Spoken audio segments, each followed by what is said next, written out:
Fala pessoal, beleza? Nessa aula a gente vai começar a estudar a dinâmica. A dinâmica é a área da física que estuda as causas do movimento e não mais o movimento em si. Agora a gente está preocupado em entender o que ocasionou aquele movimento. Para isso a gente precisa entender um pouco sobre as leis de Newton, né? São os pilares da dinâmica dentro da física, beleza? Então, antes de qualquer coisa, a gente precisa entender um pouquinho sobre a força. A força é um conceito intuitivo, né, que a gente trabalha no dia a dia.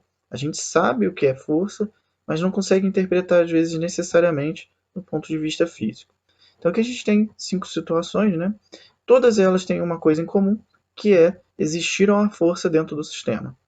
Então, aqui você tem um homem puxando o carrinho, aqui você tem um homem puxando o caminhão, né, o ônibus com o cabelo, o que não é muito normal, né? Você tem um cabo de guerra, né? Uma brincadeira do cabo de guerra, a pessoa no supermercado empurrando o carrinho e uma pessoa sentada em cima de uma bola, né? Fazendo exercício físico.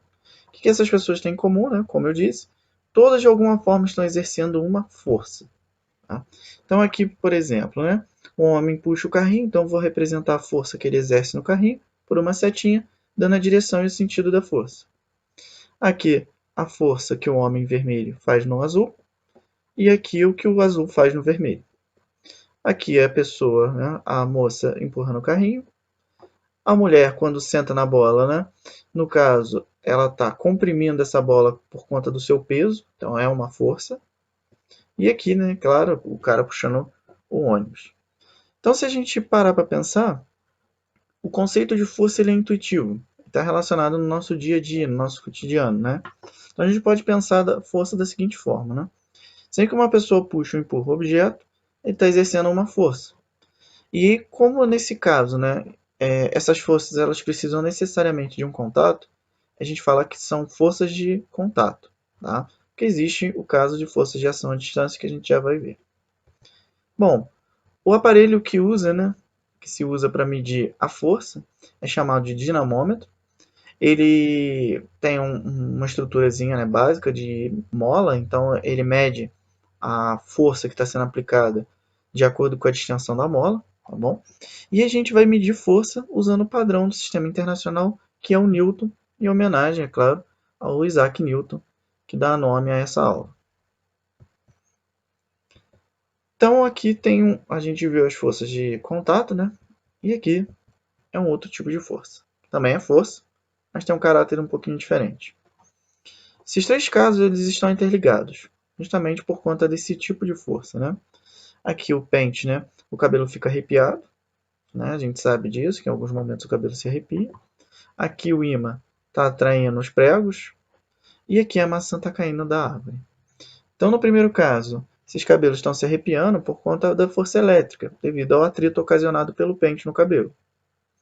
Aqui a gente sabe que o ímã está atraindo os pregos, que os pregos são substâncias ferromagnéticas, né?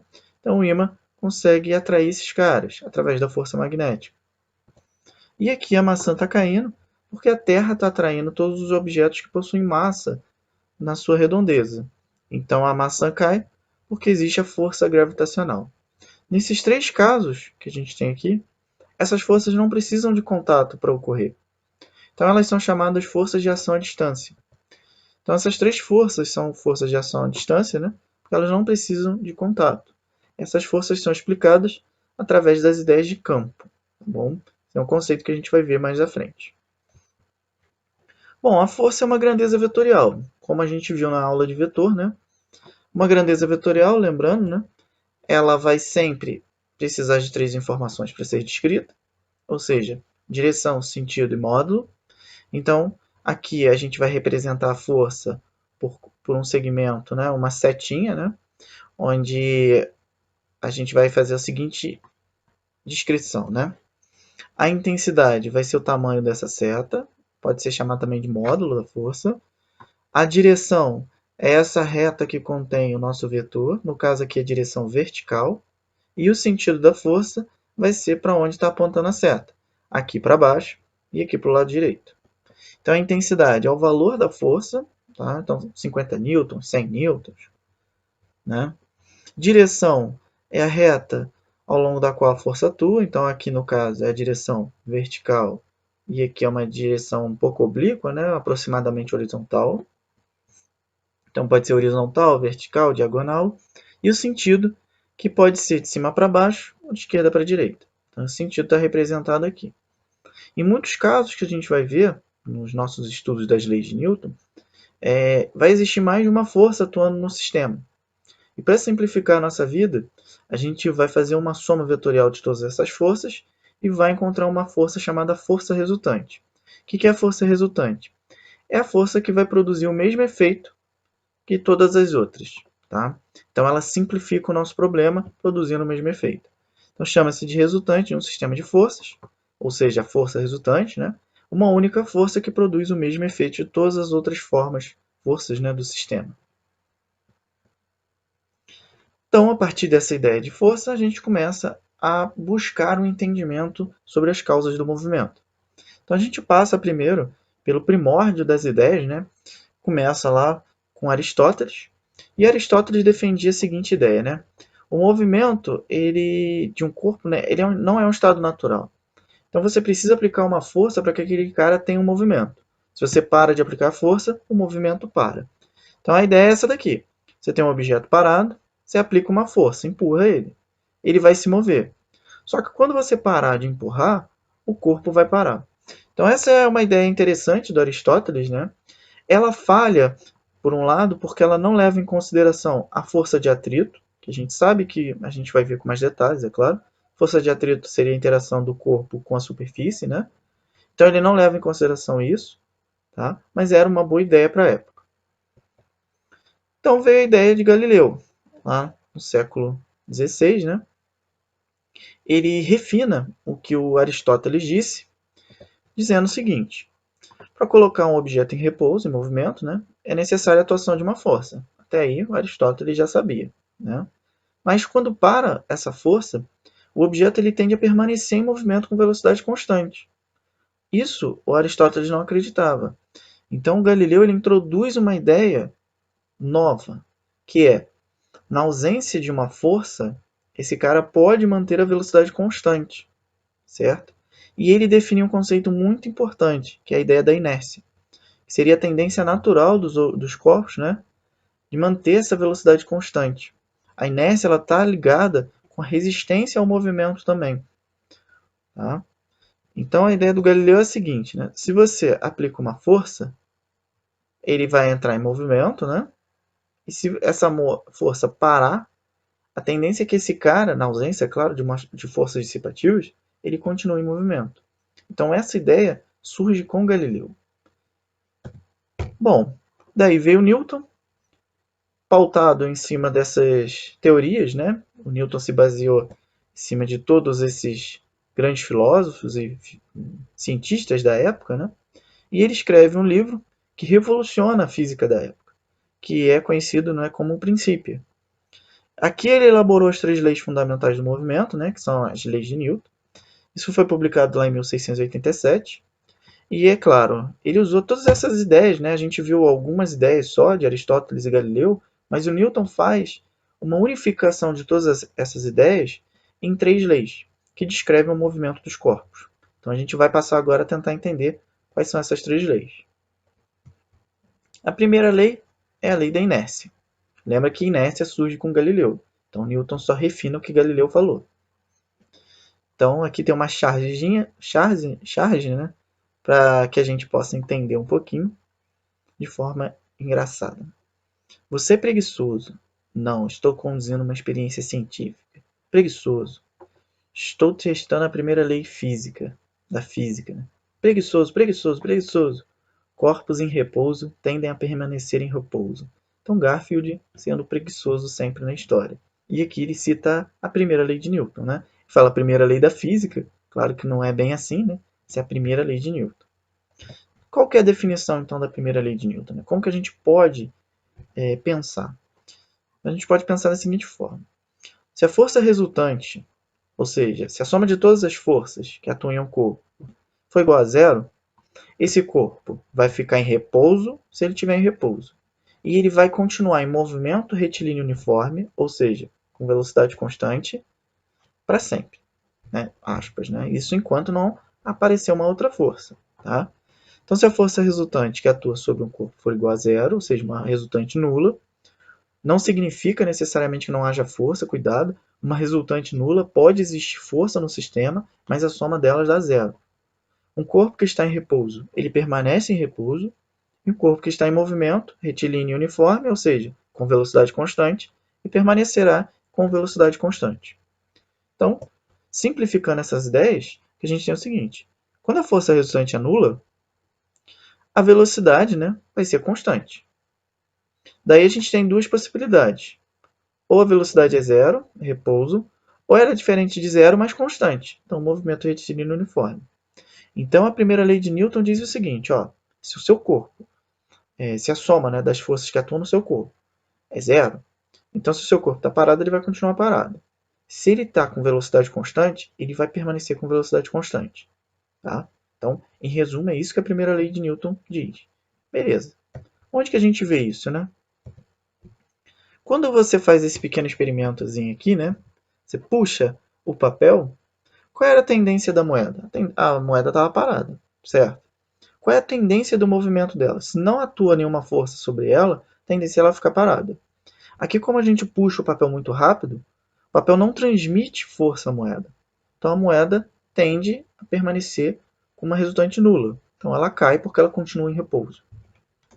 Quando a gente vai, né, quando a gente vê lá os astronautas em órbita, né, seja em filmes e etc., eles possuem alguns propulsores, né, nas suas roupas para que eles possam se mover. Por quê? Se eles não têm esses propulsores, a tendência deles é ficar parado indefinidamente, ou se eles estiverem com uma velocidade, eles vão continuar em linha reta, indefinidamente também, a menos que atue uma força sobre eles. E aí esses propulsores que eles possuem nas roupas servem para fazer o papel dessa força, que vai alterar o movimento deles. Então, outra aplicação clássica, né? Uma batida. O que aconteceu aqui, né? O caminhão veio, bateu no carro e a escada foi parar lá na frente. O que aconteceu? A escada estava em movimento com respeito ao caminhão. O caminhão, quando bate, ele tende a parar de forma brusca. Só que a força que fez o caminhão parar atuou só no caminhão. E aí, qual foi a tendência de movimento da escada? Continuar, tá bom? E com velocidade constante, porque não atuou nenhuma força sobre ela. Então, esse movimento, esse fenômeno, né, digamos assim, é explicado pela primeira lei de Newton. Além disso também, né, a gente tem as batidas de carro, né, a tendência dos ocupantes é ser projetado para fora do carro. Por quê? O corpo está em movimento junto com o carro. Quando ocorre uma batida, o carro para de forma brusca. Então esse corpo ele tende o quê? A continuar esse movimento. Então ele vai ser projetado para fora do carro. Daí a importância do cinto de segurança. Então quando o carro bate, a tendência aqui é um GIF super realista, né? Quando o carro bate, o nosso bonequinho ele tende a continuar o movimento, pela primeira lei de Newton. Por quê? Ele estava a uma velocidade constante e nenhuma força atua sobre ele, então ele vai permanecer com velocidade constante. Da mesma forma, se fosse o caso de uma moto, ele também permaneceria com velocidade constante. Daí vem a importância do uso do cinto de segurança. O cinto de segurança vai fazer o quê? Uma força contrária, ou seja, vai produzir uma força resultante diferente de zero, produzindo uma força que segure esse cara, né? Que não faça com que ele seja projetado para fora do carro. Tá bom? Então a tendência do cinto de segurança é executar uma força sobre o corpo para que ele mantenha-se parado ali. Tá? Então, no choque frontal, né, os ocupantes do carro eles tendem a continuar em movimento devido à primeira lei de Newton. Então, isso pode acontecer, o cara pode ser projetado para fora do carro, bater no retrovisor, no para-brisa, né, no volante. Daí vem a importância do cinto de segurança, que tem a finalidade, né, de aplicar força ao corpo do passageiro, então vai aplicar uma força e vai diminuir a velocidade dele, tá bom? Bom, então dando continuidade a essas ideias, né? Agora, e se a força não é nula? E se existe uma força resultante? Por exemplo, aqui, a força ela pode alterar a velocidade de um objeto. Se você aplica uma força de 1 newton a um corpo de massa 1 kg, o que você vai constatar é que esse corpo vai adquirir uma aceleração de 1 metro por segundo ao quadrado. Daí vem algumas constatações, né? Quanto maior a força resultante que você aplica, maior a aceleração desse cara. Então, se você aumentar essa força, empurrar com mais força, esse cara vai adquirir uma aceleração maior, tá bom? Então, a gente pode concluir o seguinte: a aceleração ela deve ser diretamente proporcional à força resultante. Quanto mais forte for o empurrão que você der, maior vai ser a aceleração adquirida por esse corpo. Então, percebe o seguinte: agora a gente está numa situação que a força resultante não é nula mais. Então, existe uma força resultante, tá? E essa força resultante está produzindo uma aceleração. E lembra, a aceleração ela pode alterar quem? A velocidade. Então, ela altera a velocidade do corpo. Além disso, e se a gente mudar a massa desse cara? Se eu dobrar a massa, mantendo a mesma força, será que essa aceleração vai continuar sendo a mesma? A gente sabe que aumentando a massa, a dificuldade de dar movimento ao corpo vai ser maior. Então a gente pode pensar o seguinte: quanto maior a massa do objeto, maior será a sua inércia. Ou seja, aí vem um detalhe importante: o que é a inércia de um corpo? A gente pode interpretar como sendo a dificuldade de ter a velocidade alterada. Por exemplo, quem tem maior massa? O caminhão ou o carro? O caminhão, claro. O caminhão tem maior massa e a gente sabe que se você tem um caminhão e um carro parado, o que vai ser mais difícil para você empurrar? O caminhão ou o carro? O caminhão, porque ele tem maior massa, logo vai ter a maior inércia, que é o quê? Essa ideia de resistir ao movimento. É a tendência de permanecer parado, do jeito que ele está. Ou ele vai ficar parado, ou ele vai ficar em velocidade constante. Então a gente pode pensar aqui o seguinte: a força resultante produz essa aceleração e vai ser diretamente proporcional à massa desse cara também. A massa também vai influenciar de forma direta, tá bom? Então nós temos três grandezas que a gente pode relacionar. A força, lembrar que aqui essa força que eu falo é a resultante, então eu já estou pensando na soma de todas as forças, a massa e a aceleração. Então essas três grandezas estão relacionadas e o Newton relaciona na sua segunda lei, que é chamada de princípio fundamental da dinâmica. Então aqui a gente passa a entender da seguinte forma: agora a resultante não é nula. Então, segunda lei, que diz o seguinte: a intensidade da força resultante, que atua sobre um corpo, é igual ao produto da massa, m, e da aceleração por ele adquirida. Ou seja, força vai produzir aceleração e a massa tem a ver com a inércia, que é a tendência do cara ficar parado, se estiver parado, ou em movimento, se ele estiver em movimento. Então, a força resultante é igual a massa vezes a aceleração. Cuidado, aqui eu não estou usando o caráter vetorial, mas lembrar que força é um vetor e a aceleração é um vetor. Tá bom? Aqui a gente está usando só módulo. Mas, outro detalhe importante, aqui é a força resultante. Então, antes de você usar a segunda lei, lembrar sempre de calcular a resultante do sistema de forças, tá bom? Então, para um corpo de massa 1 kg, a aceleração é de 1 metro por segundo ao quadrado. 1 kg vezes 1 metro por segundo ao quadrado, certo? Então, a força resultante é 1 kg vezes 1 metro por segundo ao quadrado. Daí a gente tem a seguinte unidade: 1 kg metro por segundo ao quadrado. A essa unidade SI, a gente simplifica e dá o nome de Newton. Então, o Newton, a ideia dele, né, a unidade Newton, é a força necessária para você acelerar de 1 metro por segundo ao quadrado um corpo de massa igual a 1 kg, tá bom? Então, essa é a interpretação física do Newton. Então, o Newton, né, é a intensidade da força que causa a aceleração de 1 metro por segundo ao quadrado. Então, essa é uma expressão muito importante que pode ser aplicada em várias situações, desde que a gente conheça principalmente a força resultante. Então, qual vai ser a dificuldade nos problemas que vocês vão ver, né? A dificuldade vai ser sempre essa daqui, encontrar a força resultante. Basicamente, você sempre vai conseguir perceber qual é a massa. Em alguns casos, a massa pode ser um acoplamento, então uns detalhes. Mas essa massa sempre vai ser mais fácil de achar. Agora, a resultante das forças, como a força é um vetor, a gente vai ter que tomar sempre aquele cuidado, porque a gente vai estar analisando um ente vetorial. Então, a gente precisa usar os argumentos vetoriais, tá bom? E a terceira lei de Newton, que é o princípio da ação e reação. O que diz a terceira lei de Newton, né? Então, Então a gente viu a primeira lei de Newton, na ausência de força resultante, o corpo permanece parado ou em movimento retilíneo uniforme, velocidade constante, isso se ele estiver em uma das situações. Segundo a lei de Newton, se agora a força resultante não é nula, ou seja, existe uma força resultante, significa então que ele vai adquirir uma aceleração, que vai ser proporcional à massa do cara. Tá bom?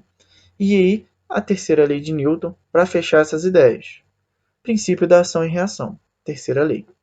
Quando o objeto A exerce uma força sobre o objeto B, B reage exercendo sobre A uma força de mesmo modo, mesma direção e sentido contrário. O que a gente está dizendo? Se um homem empurra o carrinho com uma força F, esse carrinho vai empurrar esse homem, tá, com uma força F também. Tá bom? Ou seja, e aí quais são as características dessas forças, né? Essas forças, por essa definição aqui, a gente percebe o seguinte, né? Possuem o mesmo módulo, por isso que elas são iguais, mas elas possuem sentidos contrários, por isso que tem um sinalzinho de negativo aqui. Enquanto ele empurra para lá, o carrinho está empurrando o homem para cá, tá bom? A diferença, em geral, é a massa, tá bom? E essas forças, elas sempre atuam em corpos diferentes. Então, um para-ação-reação nunca atua no mesmo corpo, sempre atua em corpos diferentes. Então, algumas observações importantes com respeito à terceira lei de Newton, que gera confusões e às vezes também são erros conceituais. Né? O para-ação-reação, ele nunca se equilibra, ou seja, você nunca pode somar um para-ação-reação e dar zero. Por quê? Porque eles atuam em corpos diferentes. Não tem como você somar essas duas forças. É o caso que a gente vai ver da força-peso. É um exemplo clássico de erro. Confundir a força-peso com a força normal. Força-peso e força normal, elas têm naturezas distintas. Então, elas não constituem um par ação-reação. A gente vai ver isso com mais detalhes mais à frente. Então, o par aparece instantaneamente, outro detalhe. Então, qualquer uma das forças pode ser ação ou reação. Então, não importa falar que essa aqui é ação, essa aqui é reação. Isso não vai importar. O que vai importar é a gente perceber que surge uma força devido à ação de outra. Aí você pode interpretar dentro do problema. E mais do que isso é lembrar que esses caras possuem o mesmo módulo, mesma direção, mas sentidos contrários. Tá bom? Então, algumas situações da terceira lei de Newton. Né? Quando o ímã atrai o prego está atraindo o ímã também. Essa força constitui um par ação e reação. Então, o ímã atrai o prego e o prego atrai o ímã. Claro que o prego vai se mover, porque o ímã, em geral, tem uma massa maior que o prego, então é mais difícil colocar ele em movimento. Isso é uma dúvida que a gente tem. Mas a gente sabe que esse cara anda um pouquinho também. Se você deixar ele livre, ele vai andar. Por conta dessa força que constitui a reação ou a ação, né, tanto faz, dessa interação. Da mesma forma que, né, você tem a hélice que empurra a água. Não é? O que a hélice faz é o quê? Empurrar a água. Em contrapartida, a água vai fazer o quê? Empurrar a hélice, que está acoplada ao barco, vai fazer o barco andar. Então, também é uma ação-reação. Então, a hélice empurra a água e a água empurra a hélice. Aqui outro ponto que a gente vai ver com mais cuidado, né? É a força-peso. A força-peso surge devido à interação da Terra com os corpos que possuem massa. Daí a gente vai ver que essa força-peso sempre aponta para o centro da Terra. Tá? E aí qual é a ação? A ação é a Terra atraindo o homem, né? Em contrapartida, o homem também atrai a Terra. Então a ação está no corpo do homem, a reação está lá no centro da Terra, porque é o corpo do homem atraindo a Terra. Então cuidado com esses conceitos. Então a Terra atrai a pessoa, né? E a pessoa atrai a Terra. Aqui também a gente tem a propulsão dos foguetes, que também é baseado na terceira lei de Newton, né? Você cospe os gases expelidos para uma direção. Em contrapartida, esses caras vão dar propulsão para o foguete seguir sua viagem, né? E é a reação. Então, o movimento do ônibus espacial é consequência também da lei de ação e reação. Você cospe esse gás para um lado, em contrapartida, esse gás vai empurrar você para o outro. Então, é uma ação-reação. Outros exemplos mais próximos do cotidiano, né? Por exemplo, em lutas de boxe, o homem acerta o rosto do oponente com uma força F1. O rosto do oponente executa a mesma força, aplica, né, uma mesma força com mesma intensidade e direção, mas sentido contrário, F2 no punho do seu adversário. Claro, quem vai sentir mais nesse golpe? Aquele que tomou o golpe numa região mais sensível. Então a luva exerce uma força no rosto e o rosto exerce a mesma força na luva. Aí um outro detalhe importante, que já foi questão do Enem, quando a gente anda, o que a gente faz é empurrar o chão. Se vocês perceberem, é isso que acontece. Tentem fazer isso. Então você empurra o chão, em contrapartida o chão vai fazer o quê? Empurra você. Daí você consegue andar. Então o pé empurra o chão, é a nossa ação, e a reação é o chão empurrar o pé. E aí a gente consegue andar. Aqui mais uma vez, né, a propulsão dos foguetes. Então essa força produzida pelos gases expelidos, né, pela combustão, ele gera como reação a propulsão do foguete. Por isso que essa queima é intensa, para gerar uma propulsão intensa para que o foguete possa sair da atmosfera. Da mesma forma, quando a gente está remando, né, lá no caiaque, a gente empurra a água e a água acaba empurrando a gente. Então, quase que em todos os casos de movimento, a gente tem ação-reação. Então, o remo empurra a água e a água empurra o remo. Beleza? Então, essa aula é isso, pessoal. Espero ter ajudado vocês. Valeu, até a próxima. Tchau, tchau.